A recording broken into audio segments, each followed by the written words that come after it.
I'm Ashton Addison from the Crypto Coin Show, and today on Blockchain Interviews, we have Shafi and Ali Rafi, founder and president of D.Energy. Gentlemen, welcome to the show, and thanks for taking the time. Thank you for Thank you having for having us. us. You're very welcome. There's so much to learn about electricity and decentralized grids, more importantly, as energy gets ever more important to have green energy, conscious networks. And I think a lot more people, at least in crypto, are becoming more aware of the energy side because of the energy consumption around Bitcoin. But I feel like we need to revolutionize energy industry altogether, which has been a little bit archaic for the last century, and it's moving into the future here. And I know you and your team are working on that. Shafi, I would love to start with sort of a high level overview of what you and the team have built at D.Energy, and then we can dive into all the details. Yeah, great. Thank you. Thank you for having us. And absolutely, you're right. I think electricity and the way emerging technologies, energy consumption, and these are all important topics, and you can see them converging onto a point where they're going to have to really get involved with each other. So essentially, that's what we've done with the energy. We've built a layer one blockchain that is powered by renewable energy. So the fuel of our network, rather than being a native token, like Ethereum or Solana does. You have to stake renewable, real world assets, real world renewable energy to operate the network. So it makes us the first proof of energy blockchain, and it also makes us highly sustainable. Definitely. You know, I would love to dive into a little bit more. I want to definitely touch on the proof of energy, but I feel like the renewable energy scene, it's very niche compared to oil and gas. At least it's growing, and we're seeing a lot of renewable energy, but I feel like the percentage is very small. And maybe decentralized networks, blockchain can really help with that. Maybe we can touch on the need for a blockchain and how that really will move renewable energy into the next level. So renewable energy, obviously, it's something that's been around a long time. I think solar energy and wind energy, all of these kind of thermal. But the requirement, the use case of it now is more relevant than ever because we're seeing electric cars, AI technology, all of these different blockchain, Bitcoin, thirsty, energy thirsty technologies coming that require these kind of things. So blockchain being this distributed ledger that can track and keep a record of everything, it can't be tampered, it's all of these security protocols that allows for the accounting of whatever it may be, like Bitcoin, but for energy specifically, energy is something which it's very abstract for us. We use energy daily, but we don't understand it properly. Energy still works on an old paradigm of centralized energy production, being sent across the country with high voltage lines. These are very inefficient systems from, I would say, an industrial age where, burning gas and fuel, it made sense, from a wasteful period. But now that we're going into a more streamlined AI optimized world, I feel like blockchain can definitely catapult and upgrade and update the energy industry to match the technology advances in other sectors. Definitely. I completely agree.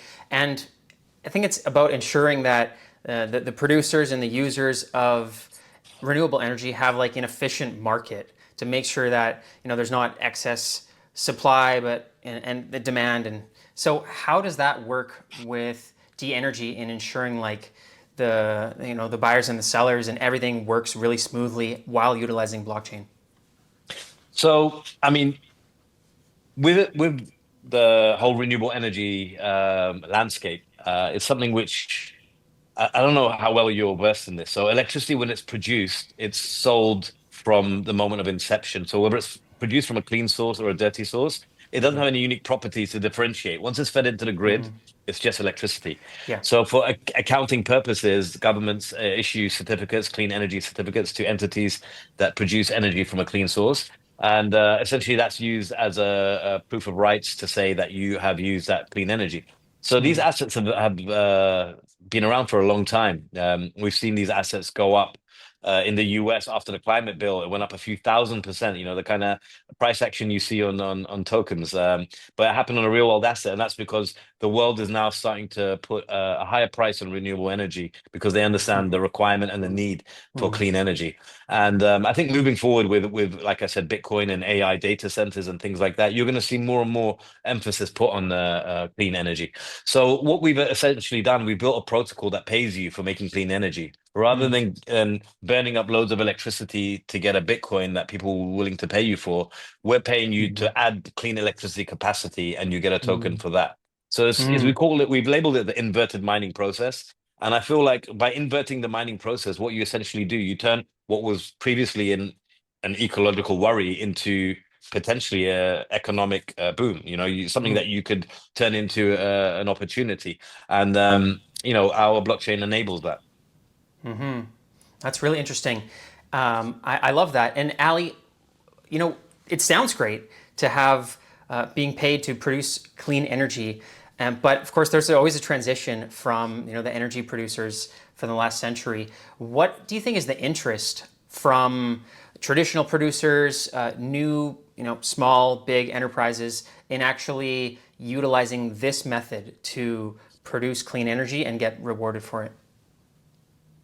So I think if you look at especially the electricity producers, right, or this whole sector, as Shafi said, it's from the kind of industrial age, and there hasn't been much innovation in that. I mean, there's been a lot of innovation in how to make miners more, energy efficient, how to make cars more, batteries more energy efficient. But electricity is something that as it's generated, it's consumed or it's wasted. So what we are trying to do here at D.Energy is actually tackle the main problem, right? Rather than trying to make, whether it's Bitcoin miners or the electric car chargers more efficient, we're actually looking to make the whole system of the grid more efficient. And that is by enabling, whether it's a household with solar panels on their roof that are going to generate renewable energy and plug it into the grid. And by doing that, they will essentially become a miner and generate watt coins. So we're incentivizing the individual household to do this, as well as obviously as you climb up the ladder, the corporates or the energy companies or the producers. So by doing this, you're incentivizing the renewable energy producers to generate more power because the certificates that they're generating become more valuable. And at the same time, it's no different to how blockchain works, right? You're kind of incentivizing all of these homes to start generating electricity and plugging it into the grid, making the whole system more efficient. And the innovation that's required uh, for the amount of power that's going to be required to, for AI, or, as the AI is going to be using a lot of power, the electrification of, the car industry and very soon the aviation industry, all of this is going to require a lot more power. Definitely, I completely agree, and I'm pretty bullish on the electric car movement is growing, and AI. I think people don't even understand the demand that it's going to require. These companies are like losing money because everyone's using it every day. Yeah, if you look Absolutely. at the United Kingdom, they were, all talking about all cars to be, electric by a certain date, and what they actually realized very quickly is they don't have the infrastructure, and they cannot build the infrastructure fast enough, so they had to take a complete U-turn, right? So that's just one little use case on where we're going to be going with AI. Definitely. And what do you think about the sort of the decentralization of the network? Say if I'm just I have my own house, or maybe I'm not a big energy player, but I want to contribute. Is it designed to work just as well for retail users as it is for someone that has a warehouse of graphics cards or traditional clean energy farm? Absolutely. That's the whole point. The whole point is to allow anyone anywhere in the world to go live off grid, put a few solar panels up, make the electricity, potentially sell that electricity through the blockchain and sell the rights of that, or use it themselves, and basically live off the without any government entity or any energy companies. So our protocol actually allows for that. Our protocol allows for you to live off grid, earn your own money through mining your own electricity. Wow, that's really cool. And how much do you need to get that set up? Like, do you guys actually have hardware for that, or they can just use any solar panels and they tie into So software on the computer? Currently, how it works is we are tied into the international registration or certification standard. We're licensed operator for that standard, and essentially they do the certification. So they do all the heavy lifting. They're assigned by the government. So once you install your panels, and every country has what they call, or pretty much every country has a feed-in tariff. A feed-in tariff means that whenever you go and you put a solar panel on your roof, the local council will come and say, right, we're going to buy all the excess electricity that you produce that you don't use. We'll buy it off you at this price for 15 years. And that's what they do. And once they do that, then when you hit a 1 megawatt, whatever, you get a certificate as well. And then you're allowed to sell that certificate separately. So all those systems stay the same. We can do the verification ourselves. If you want to get the verification done through the local authority, you can do it. But if you're on an island where they don't do that, we, through the blockchain, can verify that for you. That's very cool. I feel like more entrepreneurs and small businesses should jump on this to be getting excess revenue, especially if they're in a place where they could easily get solar energy. Absolutely, yeah, makes sense. And can we dive a little bit more into the earnings from it? Because if you are an entrepreneur or business, you're trying to look at cost benefit. Of course, there's going to be some initial purchasing the hardware to actually get your renewable energy sources. But then you mentioned at the beginning about this inverted mining, and that you're also getting, you could sell off the electricity, but you're also getting the watt tokens. So how does that work in actually earning from your contributions? So, I mean, you don't necessarily need to be an energy producer to engage. If you want to operate a node, you can purchase the renewable electricity certificates, the RWAs, natively within our ecosystem. You can stake them to power the node, and then you'll earn a watt coin. You'll earn the watt coins by offsetting the network by having the renewable energy staked. So that's one way of engaging with it. Outside of that, the watt coins, they serve a purpose of essentially being the fuel, the monetary system. And watt coins are only produced so when the network consumes 1 megawatt of electricity, we offset 1,000 megawatts, which essentially means that we are offsetting 999 times more than we used. So it's a regenerative loop. It's a regenerative loop. So we're adding extra surplus. And by doing this, we get 1,000 times faster to net zero, to reaching this target that they've set. And it means that watt coins is being produced off the back of an offset of 1,000 megawatts of energy. So it pegs it to the price of energy in a way today. So it's inflation adjusted for the future. And at the same time, it's removing it's putting a new lens of value. And what D.Energy essentially does, we've created what we have tagged the energy-backed economy. Our economy was once backed by gold. Gold was the most important commodity you could hold. And because of that, it allowed for so many industries and so many countries to develop and progress. And then they I think it was Nixon or someone depegged it. The gold standard was gone, and it became legal tender and fractional reserve banking and all this stuff.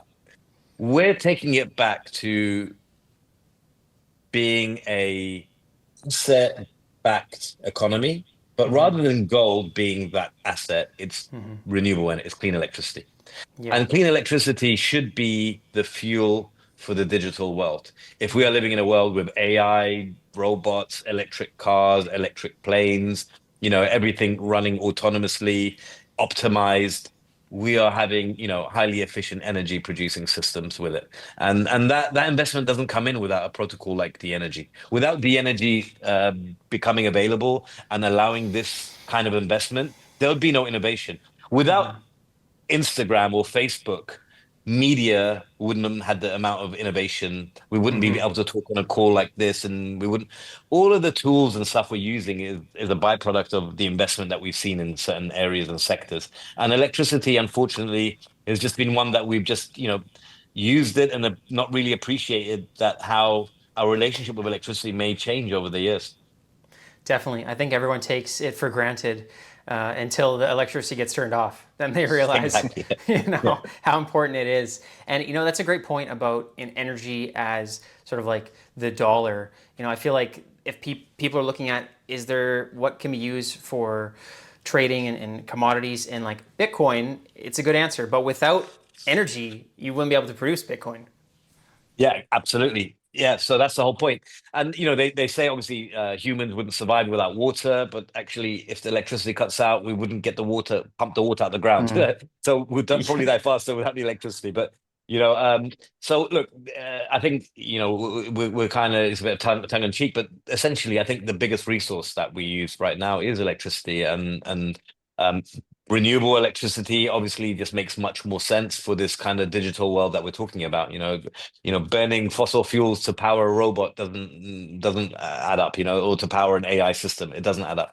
And Definitely. I always make this joke about Bitcoin. I was saying if AI was to have full control, AI may turn off Bitcoin, saying this Mm. is a very you know old technology that's and burning up so much more electricity. It's inefficient. AI would want to optimize these systems, and so that Mhm. could be one of the first things they'd optimize. And what would AI do? AI would probably build a similar system to what we've built, as in the energy, because it's natively Mm. allowing making electricity to be the currency. And if AI is going to take over 99.9% of all the jobs in the world, we'll be left with that one job to just power it. Our job will Mm. be just, we've got to keep the electricity to keep these intelligent machines, Mhm. making our lives so much easier. And I think that's the end economy. I think the end economy for humans is to be actually producing electricity. We don't want to leave it to the robots and end up like the Matrix and us being their batteries. So it's better that we build a protocol where we can provide nice, clean electricity, and we can make it profitable for everyone in the process. Definitely, completely agree. And with D-Energy striving towards a decentralized network, is there any specific areas that this makes the most sense? Like in the U.S., there's a huge Bitcoin mining initiative going on in the U.S., but also Europe and Middle East. So the way we're doing it, actually, we're rolling it out first into the international markets. We are licensed to hold renewable energy certificates in the international markets. So international meaning Asia, China, like Mm. Australia, Africa, Mm. basically non-EU, non-US, right? Okay. We're launching it in these territories. EU and US will follow suit. Hmm. Where it's our, should we say, our deployment strategy. It's being done in phases. And the reason for that is because these international markets are less mature, and it's easier to Hmm. gain traction and to test they're less how do you say, they're less saturated. So it's Hmm. easier for us to use it as our testing grounds to prove our tech stack, and to have a good use case, and then to slowly continue that release plan to the other territories. Definitely.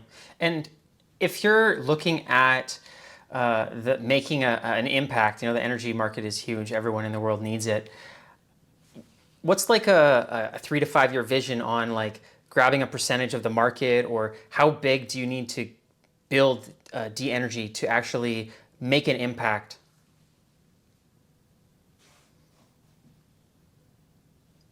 Sorry, I muted myself. There's a lot of background noise. I mean, the way I see it, I think this is inevitable. I think de-energy is inevitable. I think an energy-backed economy is inevitable. The way, Hmm. it's just literally following out thought processes. And if you follow them to end and you do enough of these, you'll realize this is essentially what's going to happen. Um, so I think de-energy is something where it could explode overnight, and you could have massive adoption overnight. It could also be, I often tend to compare it to Forex, Hmm. because nobody went to a bureau of the change in the 90s or the 2000s to go and take their euros or the dollars that they had and exchange it for pounds or yen, and make some money on the side. No one did that. But then Hmm. suddenly in the late 2000s, 2011, you had all these Forex applications, and everyone was a Forex trader. Everyone was, oh, you buying yen, you selling this, you do overnight, right? Yeah. So I see potentially with renewable energy, us being able to have a similar system, because right now these energies that we're talking about, you cannot easily buy it. There's a lot of Hmm. red tape. There's a lot of different agencies or companies or entities you need to register with. And then the whole process is very convoluted and protracted, very archaic. If you wanted to offset your energy, it would take you almost 2 months to do this process. By the time you set up the right accounts, do the KYCs, find the Hmm. brokers, source the energy, redeem it. So we're making all of this a few click process. Hmm. So um, the answer to your question is, it could take some time for the markets to catch up with what we're doing, but I feel like when it does, it will happen very quickly.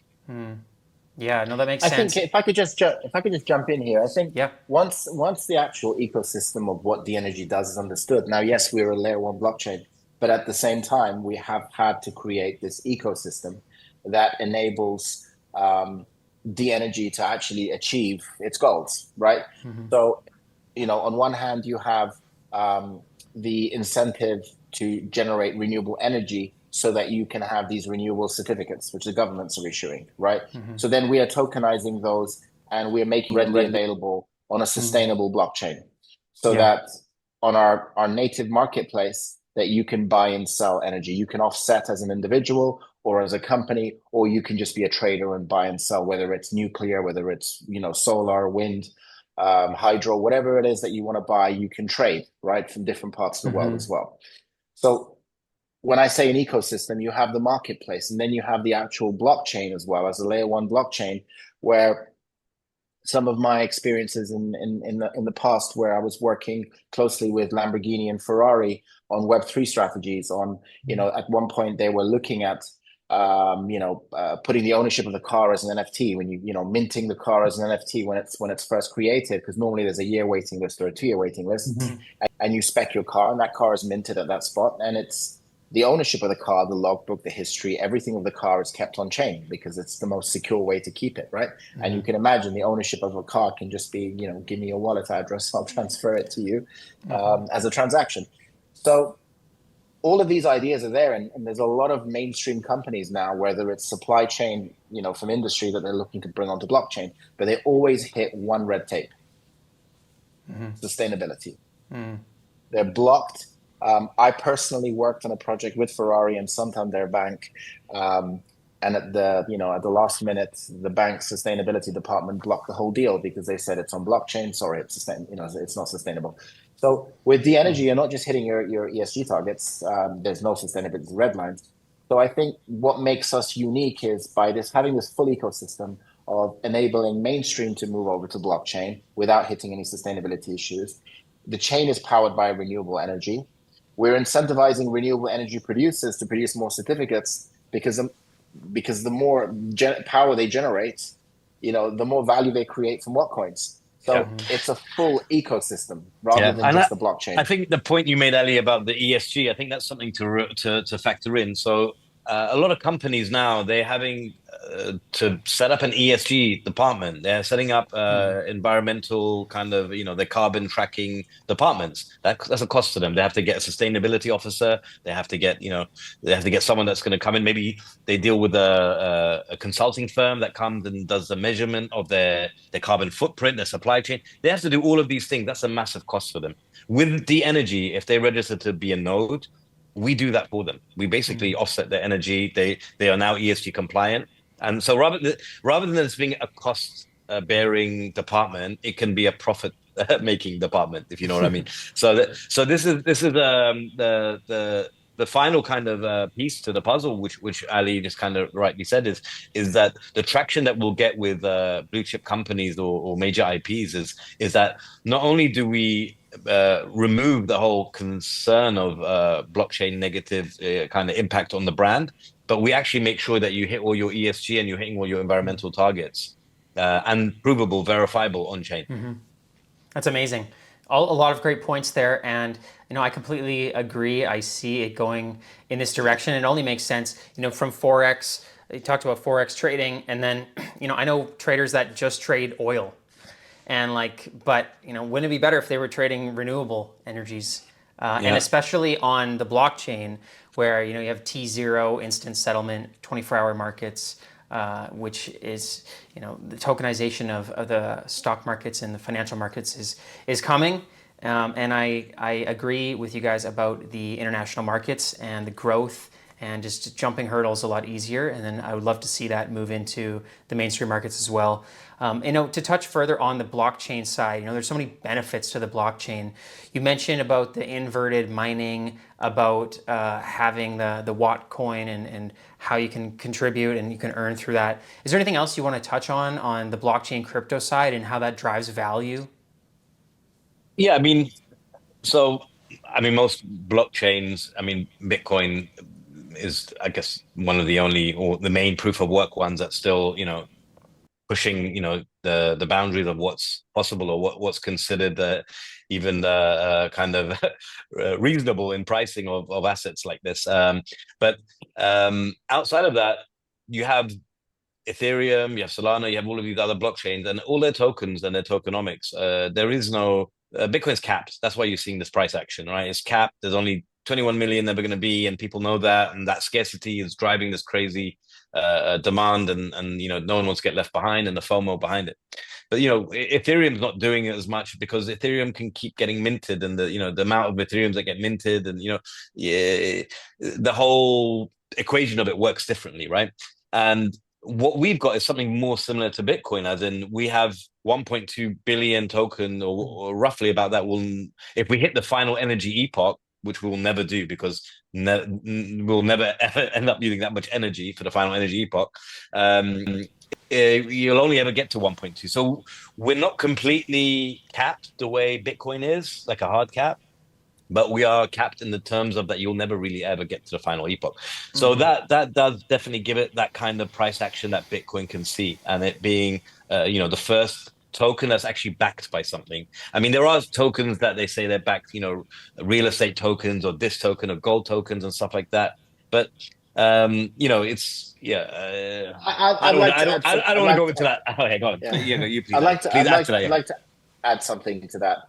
I mean, majority of blockchains, if you look at their history and when they started and what they achieved, majority of them launched a blockchain and scrambled for a use case. Like, what's the purpose of my blockchain? And that's the question that everyone keeps asking. What is the purpose of a blockchain, right? I mean, obviously we know the purpose of, the blockchain, and especially in a world of, fake news. And I think as more AI videos start to appear everywhere, and as we lose track of what's real and what's not real, I think blockchain is going to be the main or the only tool that we'll have available to differentiate between what's real and what's not real. If it's on chain, that it can be verified that it's real. But that's kind of stepping away from what I wanted to say. So with D.Energy, we have a strong use case from the word go. We've built an ecosystem, an environment that, first of all, will channel the trillions of dollars that's being invested into the renewable sector. Everyone has their targets. Every country has a mandate to hit net zero by a certain date. So the ecosystem incentivizes the producers to generate more renewable energy, right? So we have, instead of one centralized kind of grid, we have this decentralized supply of electricity, which is popping up everywhere as people put more solar panels on their roofs and generate renewable energy. So for us, we have a clear path and a clear strategy from the word go. Whereas if you look at a lot of other these blockchains, I mean, Solana recently became, first it was Ethereum that was the meme, or the NFT blockchain, and now Solana's become the meme blockchain, right? So what is the purpose of these blockchains? So I think that's kind of a unique selling point of what we're doing. Definitely. Yeah, it's good to have a blockchain that has some really strong value adds, and obviously driving more renewable energy around the world is. I mean, token prices. I mean, how do we know what a token is worth, right? It's speculation, or its rarity, as Shafi said, versus we're backing our token based on actually real infrastructure and actually real utility and solving a real problem. Definitely. Yeah. So if you want, like, for example, if I wanted to start collecting revenues from renewable energy, or I could stake with the RWA NFT and just get involved in the ecosystem that requires some Watt as well. So where are we at with that, and like, how can I get involved and get started? So we are having our first public sale on the 31st of August, Sunday, I believe, day after tomorrow. And it's the first time that the public will have access to an allocation of Watt coins. We are selling a limited supply in wave one. This is the first opportunity for our community members, really, because obviously we have a growing community, so we wanted to give them something back before it hits the exchanges, because once it goes into the exchanges, obviously, the price action is not in our control no more. So we wanted to do like a wave one for our community, and that's taking place on the 31st. So obviously, would invite you to join our Telegram. I think there is definitely some interest there for your community. If they're interested, they can come and check out our socials, engage, get involved in the public sale, and then after that. The next opportunity will be to engage with us on the launch of our token in the centralized exchanges.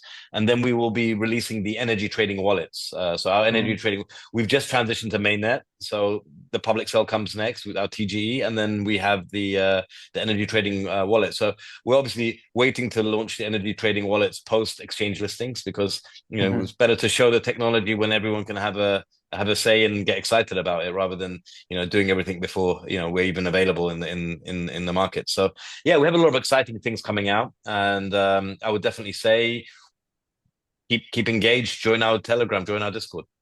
Yeah, no, it sounds really great, Shafi. I can leave a link to the Telegram, the other socials, the platform, and more information in the show notes below as well. I really do appreciate the insights into renewable energies and where we're at.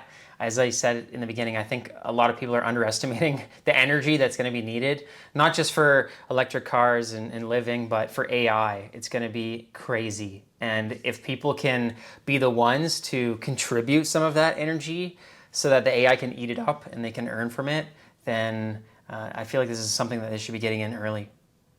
Makes perfect. I like the way you described that, actually. Yes, it was very well put. I mean, essentially, that's what we're doing. We're giving the opportunity for people to generate electricity that they can give it to, compute like AI and stuff like that, to eat up and get paid for it, because that's what essentially is going to be the biggest demand moving forward. Yeah, and the other thing I would like to just say is the whole renewable energy landscape. It's people have a lot of opinions when it comes to energy. They're like, oh, nuclear or fusion has to be the future, or has to be this, or everyone gets so. And I feel like mainly people who really don't understand it are the ones that are so passionate about these things. Because generally, people who do understand it do realize that there's never going to be one solution. It has to be an energy mix. The future will work off an energy mix. So, and it's to do with the geography of the location of everything. So that's just the way, the nature of it. Until we figure out, some technology comes out that can, a micro nuclear reactor or something like that, or until they figure it out, these are going to be energy mixes, and the energy mixes is fine, because it allows you to experiment and develop technologies. I think the biggest problem that we've had is there's been a lack of investment into this side, because people have been so bought into the paradigm of drilling, pulling oil out the ground, getting it refined, sending in a ship across the world to get it refined, to then send it across the world to another place, then to set it in trucks to, petrol stations. I mean, this whole paradigm, we're so stuck in this, and there's so much money to be made still, that people don't want the technological advances in energy production, through whether it be solar. I mean, solar's seen massive improvements. I mean, you are now able to get solar from ambient light. You've got wearable devices that from the light in your living room can charge themselves. So we're seeing a lot of technology emerging when it comes to energy creation, and I feel like our protocol will definitely fast track that. It's very cool, gentlemen. I'm really looking forward to seeing how this grows out. Best of luck on the Watt sale and the initial launch, and I'm looking forward to checking out the wallets as well as they launch. I would love to have you guys back on as the platform continues to grow and see this movement happen. Looking forward to it. Awesome. I would love that.